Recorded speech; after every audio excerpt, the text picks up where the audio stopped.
स्वामी विवेकानंद ई library का लोकार्पण। Ward 150 में निगम की ओर से बनाई गई है ई लाइब्रेरी। महापौर डॉक्टर सौम्य गुर्जर ने लाइब्रेरी का लोकार्पण किया। निगम के चेयरमैन और पार्षद भी इस दौरान मौजूद रहे। तो बेहद महत्वपूर्ण तस्वीर आपको दिखा रहे हैं उस वक्त की जब ई लाइब्रेरी का लोकार्पण किया गया। बेहद महत्वपूर्ण ये वार्ड 150 में निगम की ओर से बनाई गई है ई लाइब्रेरी।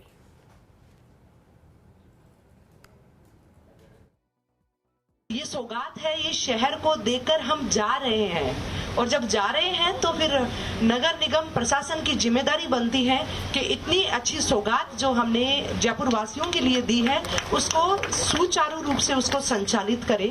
क्योंकि इस ई लाइब्रेरी को बनाते वक्त जो बनाने का, जैसे जूही बता रही थी कि विजन में रखूंगी, बनाने का संकल्प जो है वो हमें आया देश के यशस्वी प्रधानमंत्री श्री नरेंद्र मोदी जी से कि डिजिटल इंडिया, पढ़ेगा भारत तो बढ़ेगा भारत। जूही बहुत सही कहा तुमने, क्योंकि यहाँ यूनिवर्सिटी है, यूनिवर्सिटी के अंदर जो बच्चे आते हैं दूर ग्रामीण इलाकों से भी यहाँ आते हैं, दाखिला लेते हैं यहाँ, और जब पढ़ते हैं तो उनको पढ़ने के लिए एक ऐसा वातावरण की आवश्यकता होती है जो वातानुकूलित हो, जहां पढ़ाई का एटमॉस्फेयर हो।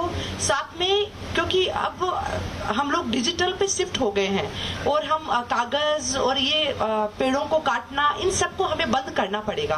क्योंकि नगर निगम होने के नाते हम लोगों की जिम्मेदारी बनती है कि हम 3R पर काम करें, रिसाइकिल, रिड्यूस और रीयूज। तो हम नए जो पेड़ है वो नहीं कटे। तो ये प्रयास था कि हम इसको पेपरलेस बनाएंगे, ई लाइब्रेरी होगा, यहाँ एक अच्छे इंटरनेट की व्यवस्था है वो यहाँ होगी, या कंप्यूटर्स लगे हुए होंगे, और इसके साथ में ही यहाँ आप अलग अलग बुक्स जो है वो आपको यहाँ उपलब्ध होगी।